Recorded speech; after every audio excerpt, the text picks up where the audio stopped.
All right, welcome in, everyone. You're listening to Bulls Central. We are in the peak of the offseason right now. Change is here for the Chicago Bulls. We've got Summer League kicking off later this week, and I thought, what better time than to bring on another one of great friends of the channel who's been kind enough to take time out of his day, former co-host of Locked On Bulls, Bulls Outsiders for NBC Sports Chicago, and now, of course, you know him for all the great work that he does with him and his colleagues over at CHGO Sports. It is my pleasure to welcome back to the show Big Dave of CHGO. Big Dave, how we doing, my man? It's been a while. Man, it's been a minute, my friend. It's good to see you, Maldo. For real, man. It's good to see you. Everything's all right, man. Yeah, everything's good. Just ready to get to Summer League and kind of geek out and watch as much as I possibly can. You know, I need to get out to Summer League one of these days. Yes, It's been hard for me to travel with young kids to convince them like, sure. hey, can I go check out Summer League in Vegas for a few days? It's gonna happen. It just hasn't Okay, happened for me quite yet. But I mean, tough Summer League has sell. kind of become like a social networking event, right? Across like NBA media and personalities and all that kind of stuff. And this is your guys' what third time going? Yeah, this is our third time going. I'm very excited. The way you put it is a perfect way to put it. I heard somebody else say it's like summer camp for NBA players and employees and people who cover the team Right, and it's true because you'll be out at the concession stand getting something to drink and Shams will be right next to you. right. And you know what I mean? Like, or you'll be sitting down and DeMar DeRozan comes sits a row from you, That's like insane. or like I like to do, like Mark Eversley comes walking by and I'm like, yo, Mark, what's up, man? And I'll just it's really accessible. And I think that's the Right, exciting part of it. And nobody kind of feels guarded. sure. Like everybody is okay talking to everybody with how they speak and how they kind of interact. So that I find that to be a really cool thing. Who's the coolest person you met at Summer League? Wow, that's a great question.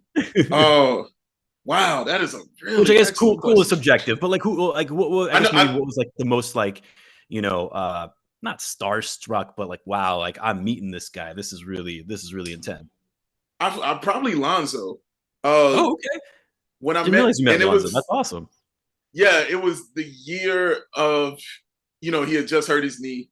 And it was that. So this had to be our first year. This had to be our first Okay. year at Summer League. Just Um, summer like 22 probably. yes, correct. Okay. So I'm walking with Will and we're walking our seats and Lonzo Ball is walking in the same row, towards us. And I'm stopping. I was like, oh man, like, yo, Lonzo Ball, what's up, man? And I was like, hey man, how's the knee doing, man? You all right? And he was like, yeah, it's good. It's good. It'll be all right. I was like, all right, exclusive, and I'm just like, but yeah, meeting him was cool. I said meeting Shams. I met Shams. Right. That was really cool. Billy Donovan, I met him. That was Okay. cool. He's definitely a player's coach. You know what I'm saying? Like you Oh can yeah, tell for and sure. see it. For sure. Yeah, when he's backstage and holding court, you can see it for sure. Billy is a player's coach, man, and him, Dalen Terry, was cool to meet him. Javon Freeman Liberty, it was cool to meet him. Nice. Uh, who am I forgetting? I'm forgetting somebody, but yeah. Well, I mentioned Mark Eversley. Honestly, every time I Right. meet Mark Eversley, it's really a nice conversation I have with him. The both times I met him at Summer League, they've been Yeah. really cool conversations, man. He's been really open. And he's come on your guys' show. You guys have had him, right? Yeah, when we did Bulls Fest, Right. he came and sat with us at Bulls Fest and just gave us 15 minutes of his time, which he didn't have to do. Right. But he definitely did that, and I appreciate that. But it's probably the coolest thing though. It's something I wasn't even aware of, but you know how the Bulls put together their little videos of what's going on in Summer League, Yeah. and they're showing the players and stuff. So there's a video where they're showing DeMar DeRozan sitting with like Coby White Mm. and the rest of the guys and just talking to him. And somebody sent it back to me and was like, "Dude, is that you sitting behind DeMar No DeRozan?" way. That's awesome. and I That's was awesome. like, "Oh yeah, that is me." And then that kind of just went around everywhere. Like, dude, I must have that's missed you. that. I must have missed that.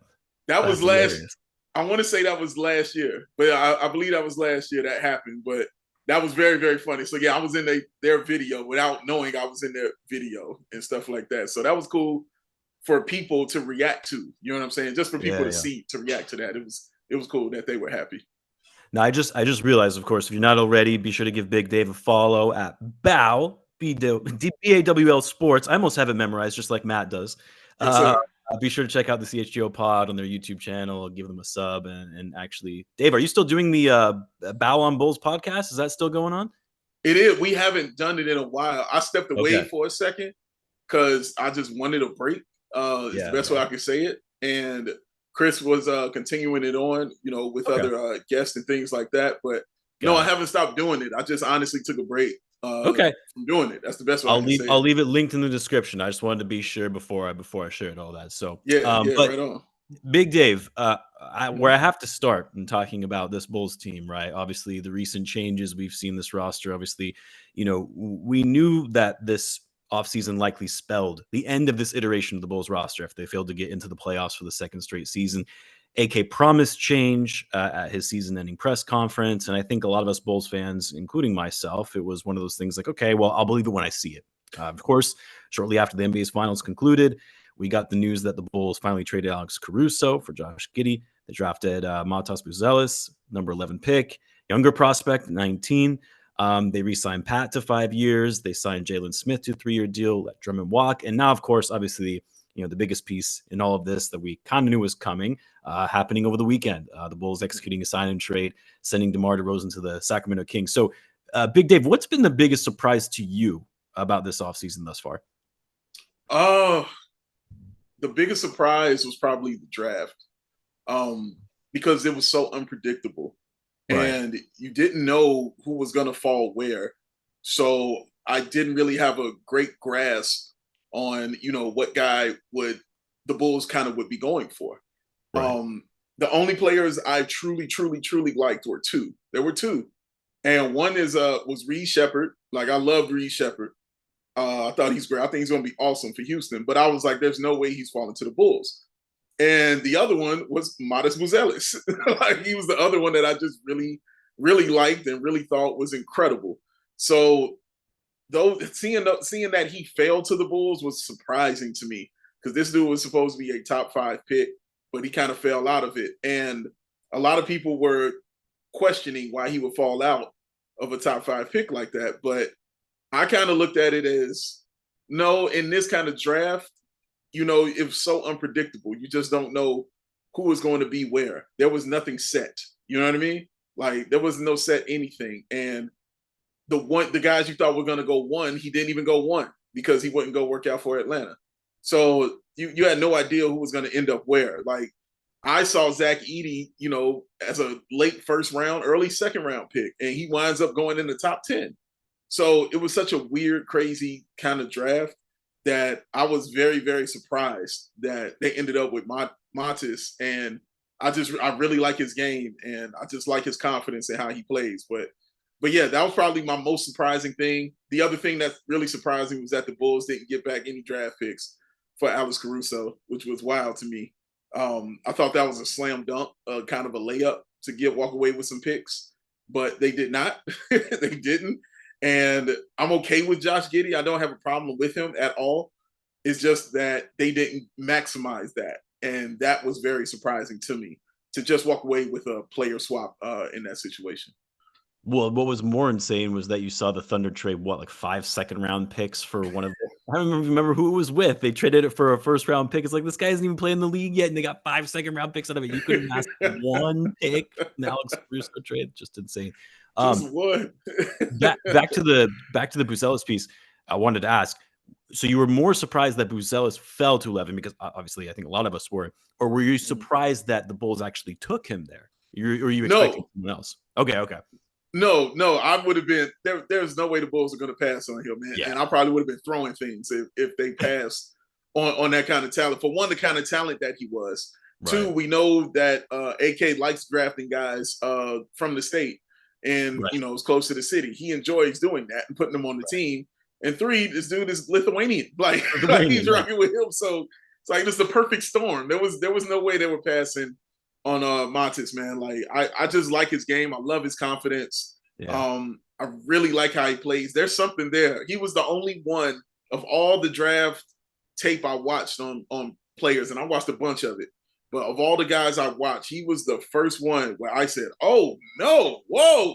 Like he was the very first one to elicit that kind of reaction from me just watching him play, because that quickness and shiftiness, once he make that crossover and using his length to get to the rim, was outstanding. And it was very confident NBA level kind of moves that he was making within the transition, and his help defense also stood out a lot for me as well. Just coming over on the backside, help getting those blocks, just made me eager to watch him and a guy like Patrick Williams be out there on the perimeter roaming, waiting for guys and seeing how that works. But yeah, I like him, man. Like I like him. There's something there. There's just something there, and I can't wait to see what it is that I'm seeing. And I think the what you're kind of alluding to there, right, is it's like Bulls fans have something a little bit to be excited about going into next season. That I feel like that really hasn't been the case in a while. The True. only thing was sort of this, okay, well, hopefully we're better. We're running it back with Javon Carter and Torrey Craig. I guess hopefully we'll be a little bit better. But now it's like, okay, we've got something going on now, right? You got these young prospects that are coming up. You got Josh Giddey, see how he fits in with the roster. And I'm like you, man. I love what I've seen from Buzella so far. Obviously, I think a bit raw. It's going to be a little bit of a project player. Although I didn't really agree with the take. I think it was on ESPN. They're broadcasting the draft. They're talking about, he's 2-3 years out. Based on what I've seen, I mean, I think he can start contributing. Obviously, he's not going to be a high level type NBA player that's going to make an immediate impact on like a contending team, but I think he can start contributing right away, especially for a Bulls team that's kind of going in this youth movement. So yeah, man, I'm excited. It's good to see some new blood coming into this roster after we've just been seeing sort of the same group running it back. No, you're absolutely let's talk right. about Zach Lavine for a second. Sure. Let's talk about Zach Lavine for a second. No secret, the Bulls have been trying to trade him. In fact, it's been reported that it's been their number one priority going into the offseason, and that's mutual too. It's not just the Bulls. Zach also wants to look for a new home, but yet, at least as we're recording this Monday evening on the 8th, he's still with the team. So I'm gonna ask this question first, and I'll follow it up with another. Do you think, had the Bulls been able to find a trade for Zach, and then they were able to get him off the roster, would they have been able to keep, or would they have kept DeMar? Given they would have had more flexibility from a financial perspective, but also in keeping DeMar around to be that, veteran voice, veteran leader for the rest of the younger guys? Or do you think, writing was on the wall and DeMar would have been gone regardless? That's a great question. I would say I think he would have been gone. Wait, is Caruso still here in this scenario? I mean, I guess we'll approach it with Caruso being gone. Caruso, that first domino, which I know everyone was surprised by, right? That was sort of the first person to get traded. But let's say that already has happened. Okay, if that happened, then I think he'll be gone. Based on his comments after the postseason game, he said, "I don't want to be around for a rebuild. Basically, I want to contend and compete for the playoffs." So, if the first thing you do to show that you're contending for the playoffs is to trade away your best defensive player, that's it. Like honestly, we're starting over. That tells you right there, because whether it be offense or defense, you're trading away one of your best. So.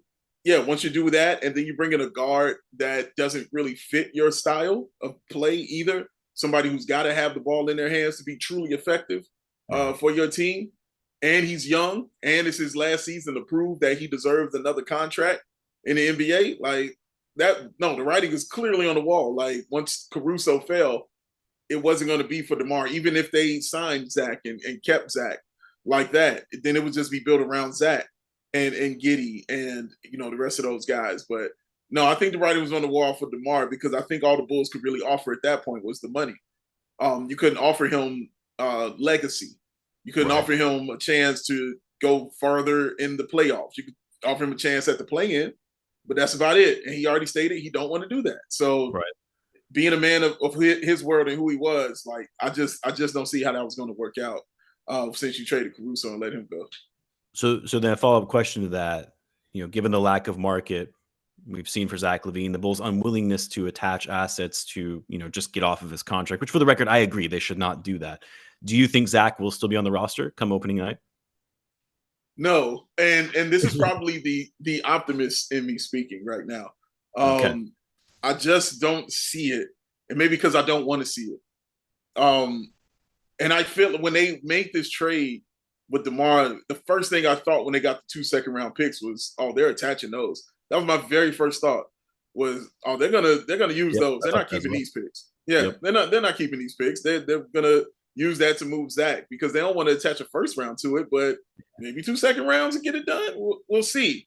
And you won't miss what you really never had, Right. in that kind of situation. So I wouldn't be mad if they did that. But yeah, in my mind, I don't see him back because you can't move forward with Zach Lavine still here. Yeah. And like you stated, both sides want to get this done. Both sides are clearly ready to move forward and move on. And I think it's fair for both sides to get a clean break and a fresh start. Now, the problem is the other teams out there don't want to take on that contract, as you know. Right. And if you're going to take it on, you better give me something with that. So maybe you can find a team. I believe they will find a team who's willing to take on Zach Lavine. I feel like this is the reason you get with a crew like Clutch Sports. That's the reason you get with that kind of company. Is Right. because they make the hard things easy. They make, they do the impossible. They do the difficult. And that's what you're with Rich Paul for, is to make those things happen. That's your reputation, is Right. to get people their money and get them to the team that they want to be to. Like, that's what they do. So this is part of their legacy right here, is getting Zach Lavine off the team into where he needs to be. However they can help and facilitate that, I know they don't run the team. They can't, just push that button. But however they can help and facilitate it, I expect them to definitely go out of their way to do that. But I don't see how he's here. I just don't Yeah. see how that's the case, Maul. Like, every time I just look at it, I'm like, no, some kind of way we're gonna get a roll of tape or a poster back or something for him. You know what I'm saying? We're gonna get a chair, for Zach Lavine, and we'll move on that way. But yeah, I just don't know Let how it me. works. Yeah. What's your take on this? I mean, do you think that the Bulls should move him at all costs, or do you? Do you think this notion of, we hear a lot of Bulls fans say, well, if they have to attach, multiple picks, let's say first Mhm. round as an example, do you think it makes more sense to just try and recoup his value next season and trade him before the deadline? I personally don't think that's the approach to take. But what are your thoughts? No, I can't take that approach either. I don't want to give up first round picks and attach that to Zach Lavine to get rid of him. Of course, that's what it looks like they might have to do. But again, this is what negotiations are for. Sure. And this is again why I have these 2 second-round picks now. But no, if you have to attach a first round pick for Zach, then we just gonna have to bite that bullet. I cannot give up a first round pick, especially going into this draft next year, while I'm still trying to keep the top 10 pick that I have, and don't want to give it to the Spurs. You want me to attach something else to that the following year? I can't do that. That's bad business on the Bulls' part. It's a crappy situation that they put themselves in with this situation with Zach, and it sucks for both sides. But I don't think they should be too concerned about who comes out a winner or loser on there. They should be resigned to understanding you're not going to come out the winner on this. The Right. way you come out the winner is simply by moving him and retaining your first round picks. That's the Yeah. main way you come out on top on this. And that's not saying much at all, but it's what you have to do. So yeah, you want to use those two you just got for DeMar, please, by all means, use those two Yeah. second-round picks. But attaching a first-round pick and giving away that kind of talent just so I can get them off, I can't logically approve that kind of thing. Unless it's the Portland pick, maybe you could get with that, Okay, right? yeah, That's the maybe that. second round pick. Yeah, Yeah. that's a great point. That's a Yeah. great point. Maybe the Portland pick I can attach. So maybe that and 2 second rounders get that Still done. seems like a lot, which is just Yes, it's a insane. lot.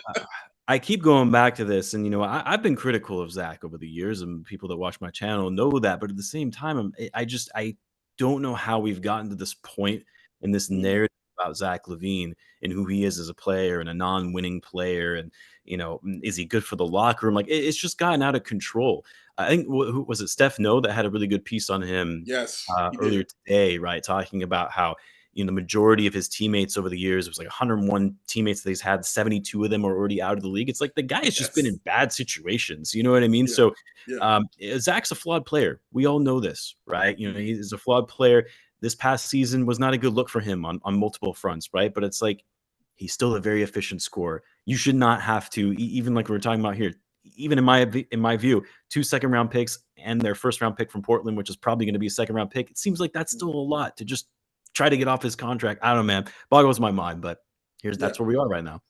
No, that's exactly where we are. And like I said, we're not coming out winners on this. You're going to have to bite the bullet some kind of way.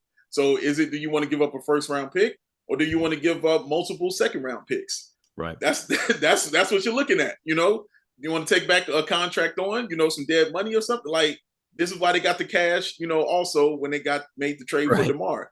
So for these situations, because everything they did in that trade, in my opinion, was to help get Zach Lavine off the squad, everything. Right. So that's how I kind of look at it. Zach got a terrible rap, like a really bad rap, but you're right. It's like the stat I came up with a few years back about how he had never won 4 games in a row. Right, you know what I'm saying? In his NBA career, like, how's that his fault? You know what I'm saying? Like, I watched this guy, have a game where he had 13 threes, like against Charlotte, and the most craziest things I've ever seen in my life. And that was a comeback victory that they should not have even been in. But Zach Lavine, I've sat and watched Zach Lavine pull up for a game-winning shot and Denzel Valentine run into him when he's shooting the basketball. How's that? How am I putting that on Zach? Like, he's been in really trash situations with this team and with this roster. He's only had one true winning season, and he won his first 4-game season in a row that season because he won the first 4 games of the season. Right. So, and then what happened? They go to the playoffs. Like, that's a winning time. He becomes an all-star. He won a gold medal that offseason with Team USA. Right. Man, Zach, he just has a bad rap. It sucks because he's not a true number 1, but he had to be on this squad. And so he was forced to do a lot of things. So he really was a number 2. And I don't think he really knew how to handle being the number 2. It didn't look comfortable on him until it did. You know what I'm saying? And then once Billy kind of benched him that one time, everything kind of just the game against Orlando. Yeah. Everything kind of just changed, from that point. And then this season was just a disaster with how it was handled on both sides. It sucked that the team looked better without him, when he was off the floor. When he came back, you could tell he was pouting when he was playing. You could just tell it by the way he was doing it, making unnecessary extra passes. And, it was annoying to watch.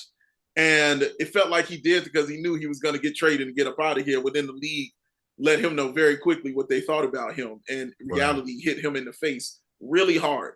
So you shouldn't feel super sad for him. Like, this dude's rich. He's got a great, beautiful family. You know what I'm saying? 2 beautiful kids, a wonderful wife. He's fine. But it sucks that, that became part of his narrative being here, because Zach, and through all this, he's been very professional with how he's handled these things. He could have said some real terrible things and done some real terrible things, but he chose to take the higher road on several occasions, man. So I hope it works out for Zach, man, because he can really play. I do think that it could start getting messy. I know KC talked about this on one of his recent Bulls Talk podcasts, and I was like, yeah, it's true. I mean, the longer that he does stay, the more potential, like you said, like before, he's always maintained, his professionalism despite some of the stuff that's gone on with the team and just kind of taking the higher road. But it's like, he's going to want to go, right? And so the longer that he stays within this organization, they're not able to find a trade for him, it could start getting bad. And and I don't want that for Zach, because there's already sort of this negative perception around Bulls, the Bulls community towards him. And it's like, you want that to become worse, right? You don't want him to go out on really bad terms, even though it most likely is going to be the case. Let's talk about Lonzo Ball for a minute. Sure. Your guy. I know you've always been a big Lonzo Ball fan.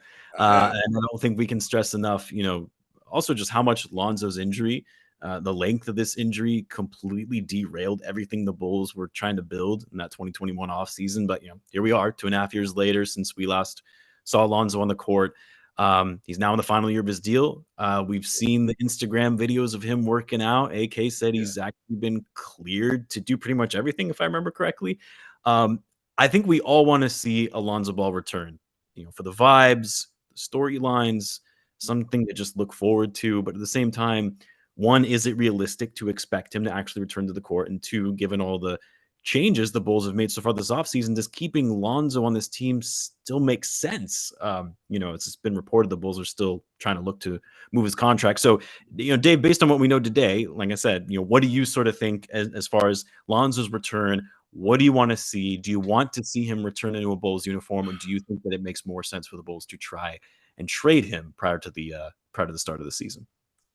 Wow. Okay, so let me go back for a second, because when they first got Lonzo Ball, the thing I kept saying to people, and this is when AK looked smart to everyone, is when they got him, I continued to say Lonzo Ball is the glue for this season. He is going to hide all the flaws of this team for this season, and then AK is going to go out and figure out what they truly need around them and get those players and get those pieces the next season, and then we're going to make a true run at something. Yeah, that was the plan. Yeah. And that plan was working. And it was happening, yeah. That plan was working just fine. You were getting beat up by the better teams, as you should, but you were destroying the trash teams, which you should. Yeah. And you were winning some games just because Lonzo was allowing you to win those games. He would hit 7 threes. He would make the great defensive play. Whatever you needed, it was Lonzo Ball. So when he went down, derailed everything, and that's why you just see kind of what you see now.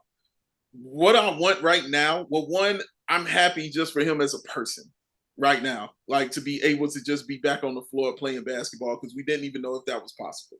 Right. He's dealing with a surgery that nobody has ever come back from. He would be the first. So, and just like in anything or in most things in life, don't want to be the first person to do it. And he's might be the first, but he looks good. I love seeing the video of him. So as a man, and just seeing where he is mentally, that makes me happy for him. As a basketball player, I don't see it continuing with the Chicago Bulls. I think Lonzo Ball playing days with the Bulls are coming to an end. And I think when he starts, because I do think he'll be on the team, but when he plays this season, I think it will be more for a showcase than for what he's going to do here with the squad. I think he'll be more showcasing his talents for other teams around the league, because this is his final year, his contract as well. Right, sure. So I think the Bulls will be looking maybe to trade him during the season, package him maybe during the season, but a lot will be predicated on how he looks when he's out there on the floor. Is the knee still working? We know the talent and the skill is still there. I'm not worried about that. Right. But is the knee working? Can he get up and down the floor without showing that, it's something is bothering him? Can he, do it for a sustained amount of time? If you can get that answered from Lonzo and he looks, solid, then you can start having calls and conversations with other teams about moving Lonzo Ball, because you know how I feel about Lonzo Ball and his point guardsmanship. That dude is elite. And so if you can get some of that back for your team, then that's a good move. But I don't think it's a good move to keep him here. I think once you traded DeMar, you've traded Caruso, we come in for Zach, we come in for Vooch. Might as well get Lonzo as well. Like it's the complete youth movement, and I'm okay with it. I'm fine with it. I just hope Lonzo plays well this season for himself and for his future. So you think that Lonzo will at least come back initially and play for the Bulls, but he's not going to be a part of their long-term plan. Right. No, not at all. No, not which at all. Which I agree. I mean, the only thing I will say is Lonzo is still relatively young, right? Is he 25, 26? Like so 23, like 20. I mean, yes. I think the biggest thing is you traded for Josh Giddey, right? So it's like, where does that kind of put Lonzo Ball? I know they're very different players, but Giddey needs the ball in his hands. Mm-hmm. So it does to an extent. He can play off the ball as well, right? And obviously, Lonzo is a significantly better defender than Giddey is. But I don't see the fit there, right? Now that you brought in someone like Josh Giddey, so that's my only thing.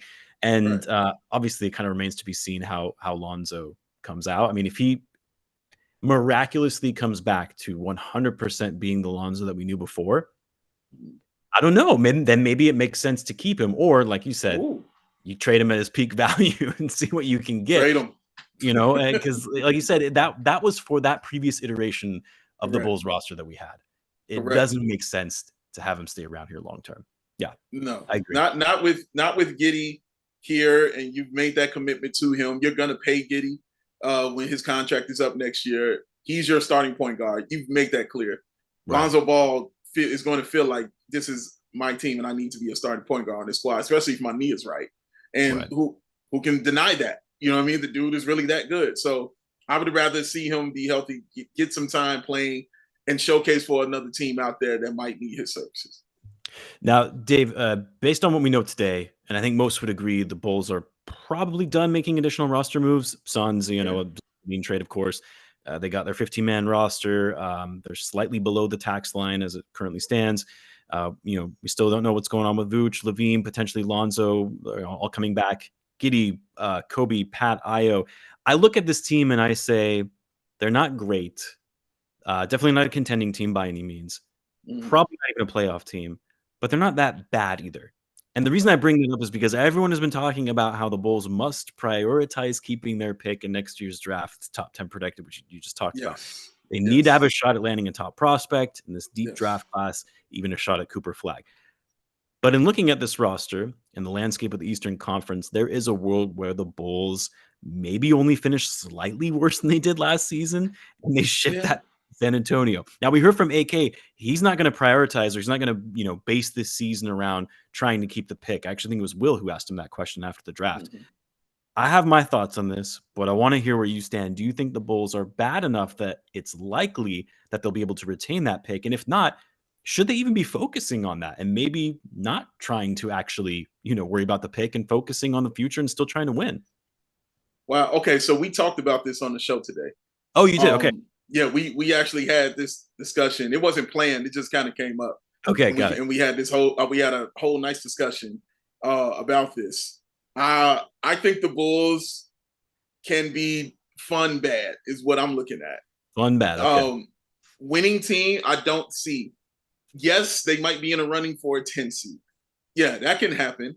But also, it was shown that the Atlanta Hawks were a 10 seed and ended up with the number 1 pick in the draft. Sure. Right. So you can still walk away with those things. But when I went down the teams that are competing, for a spot, Celtics, Knicks, Bucks, Cavs, Magic, Pacers, Sixers, Heat, that's your 8 pretty much. So you got 2 more spots left, for that play-in spot. And that leaves the Nets, the Raptors, the Hornets, the Wizards, the Pistons, the Hawks, and the Bulls. Right. I mean, all those teams ain't great. You know what I'm saying? And 2 of them are just pure trash. But I think, and this is just me thinking, I think the Hawks, the Hornets, and the Raptors are the teams that are going to be going for that play-in spot. Like, for real, for real. Right. And the Hornets especially, because I think people are really sleeping on the Hornets and what they can be, because Brandon Miller, it's going to be better. Right. He's going to be better than what we saw. And if LaMelo's healthy, too. And if LaMelo's healthy, he has shown you he is an all-star in this league when he's playing. They have talent. I love the coaching hire that they made as well. I think they're a team that's really just kind of trying to go for it this season and do something right. So the Raptors, by default, are always trying to be in a play, even when they're not. Right. They're like last year. They weren't. They had to wait till the season was almost over to just sit everybody and just be like, okay, guys, we're not trying to be good right here. Right. But they got good enough players in the East to where they can be competitive, for that play-in spot. And the Hawks are good enough, even without DeJounte Murray, they're still a good enough team to be a play-in team. And they just got the number 1 pick in the draft on their squad. So, yeah, they got a shot at it too. The Bulls, every team I mentioned to you has an all-star on their team, except the Bulls. Bulls don't have no all-star on their squad to come forward. I want to see these guys get better. And Maul, this is what makes me so excited for this season for the Bulls. Because all these questions are going to be answered about who can do what, who feels what role does somebody have? Can this dude shoot? Is this dude better at the 3 than the 4? All of these questions are getting answered this year for the Chicago Bulls. I don't have to wait or speculate or nothing because everybody's going to get playing time. Everybody's going to get ticked. and they're For going to sure. get a chance to showcase what they can do in the positions that people think they should be in. You think Giddey is a better point guard than a forward? Well, guess what? He might play both.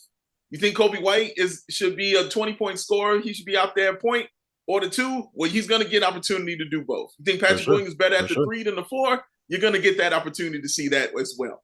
So those questions will be answered. I think when they're answering those questions, though, they won't be good enough to be more than like a 30, 31 win team. I just don't. I don't see it in that way because you still have to have a bench. And I don't see a Bulls 8 players. And again, I'm looking at it without Zach on the team. And I don't see 8 players on the squad where I'm just like, oh, that's a true playing team. Because even the playing team has to have a legitimate star on it. That's just how it is. It's still the NBA. I know you like it's the Eastern Conference, but you still better have a star on your team if you're even going to the play-in. Yeah. I mean, here's where I sort of stand on this. And I feel like, you know, we've sort of talked about this before and kind of aligned on, I'm not a fan of tanking. Never been a fan of it.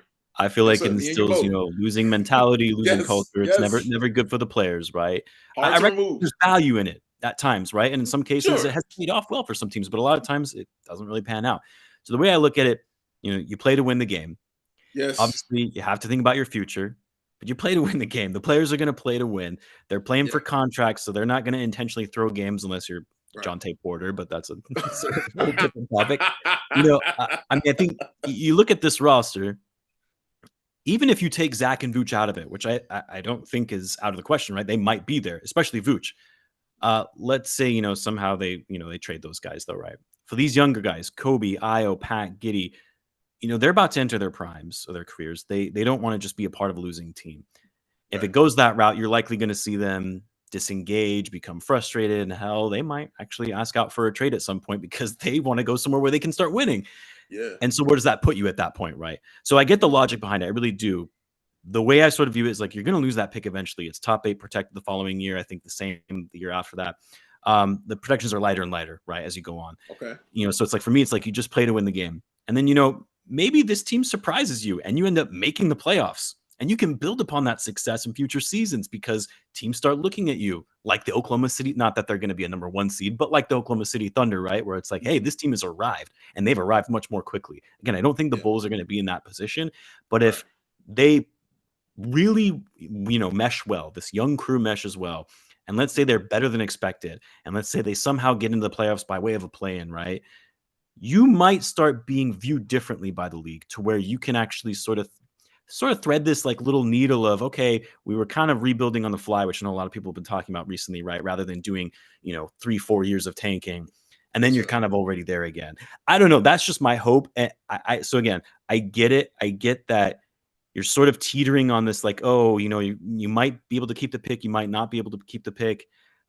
But at the same time, I don't want to see what we saw in a post Jimmy Butler trade. I just don't think it makes for good culture and vibes in the locker room if you're basing the season around just trying to keep your pick. So I don't know. That's just kind of where I stand at this point. But this is why you and I vibe so well, sir, because we value winning. Like we value that because people act like it's an easy thing to do. Like it's not. It's very hard to win in the NBA. So when you got those young guys out there and you see them performing and putting forth their best effort to get a victory or do something for your squad, like I'm cheering for that. I'm rooting for that. I hope Patrick Williams becomes that player this season. I hope Matis has a rookie of the year type season. I hope Coby White is a 20+ scorer because with everything that I'm saying, like good or bad, when the season kicks off, bro, I'm going to be rooting for the Chicago Bulls hard. I'm going to be rooting for my squad. So yeah, like I want them to win. It's just I don't see it, and I just see them being that team that'll be young and fun, but still getting you like those 30 wins. But they'll be young and fun, in my opinion. Yeah, we both value winning. It's what it's about. People act like it's easy to do, and sometimes they think of basketball like it's 2K. And I'm like, bro, that's not how it works. Like you can't watch basketball from a stat sheet, bro. Like that's just not how this works. You got to get out there and you got to play. And yes, I hope Patrick Williams becomes a 20-10 guy Yes, I hope Matis has a rookie of the year season. Yes, I hope Coby White go ahead and solidifies himself as a like true 1 or 2 on this squad, like and scoring like 20 a game. I want Ayo to elevate. I want Dalen. No, I want Dalen Terry to be better, you know, and all of that. And when the season kicks off, no matter what I've said, good or bad about the team, when the season kicks off, I'm going to be rooting for the Bulls to win. Like every game, like I want them to win. I'm just know the reality of the situation. And when I look at it, I just still see like 30, maybe 31 wins at best. If I'm wrong, great. And they win more, then like you said, that means you're further along in this process than we all of us kind of thought they were. And that is a good thing. That is not a bad thing. That is a good thing if they're further along in the process. I mean, that's the thing. Team win. I mean, some people don't. Some people they lose more games the better because we get a higher draft pick, and I get that. I've never been about that, you know, and maybe to a fault, right? Because it's like it's kind of screwed the Bulls in the past when they probably should have lost a few more games to try to get someone like a Luka or a Zion, what have you. But yeah, I don't know. And I mean that I also go back to, you know, it's a draft lottery. Nothing's guaranteed, right? It's a crapshoot. You might get screwed like the Pistons last 2 years, number 5 pick. When you finish with the worst record. But Big Dave, I'll get you out here on this one. Going into the season, who are you most excited to see and are looking forward to seeing, and how their season is going to shape out given the new landscape of the roster? Oh man, so there are two. There's Dalen Terry for sure. I'm definitely looking at Dalen Terry. I've been watching him this offseason. He's definitely put on the weight, and he's definitely changed his form as far as his shot is concerned. Everything I see him doing is just shooting. That's all I watch him do. He shoots. I'm excited to watch him because everything else he already got. The passing, the IQ, the defense, the intensity. He has all those things already. He's a jump shot away from being a very, very good player, right? It's you just need that, man. It's like that's what you got to get. And I hope people understand that. Like he's literally a jump shot away from being that kind of guy. So I'm excited to see his progression. The other is Patrick Williams, because this is my final season in the Patrick Williams. I think he's going to be dope year. This is it. This is the year for me. This is your last season being a believer of Pat, huh? This is it. This is it. I will accept him for who he is after this season. But this is what I thought it would be 2 years ago. I was looking at this season right here. And I was like, because I needed the excuses to be removed. I needed the what ifs to be taken away. So DeMar being out the way is part of that what if. So I don't want to hear he's playing the 3, playing the 4. We'll find out this year, and I'm excited to find out. And I hope he's that dude, man. I just really do. He's got everything. He really does have every single thing you want in that kind of ball player. Except I need his mentality to be better. I need him to understand how good he is. I don't know if he believes or knows how good he can be, but we're gonna find out this year. I promise you. This is my final year on the Pat Williams Island, man, and we'll see. Well, it's going to be exciting, man. That's the way I look at it. I'm actually looking forward, which I know is odd to say in a year where you have low expectations, but sometimes the lower expectations are the best years, right? It's better than going and thinking you're going to do something than they don't. But Big Dave, as always, my man, really appreciate you making the time. Hope the rest of the offseason goes well for you guys. Enjoy Summer League. Stay cool out there. It's going to be very, very hot. Keep up all the great work for CHGO, and best of luck with everything, man. Same to you, Maul. I appreciate you, my friend. Talk to you soon. All right. And thanks for tuning in, everyone. I'll see you guys all in the next one.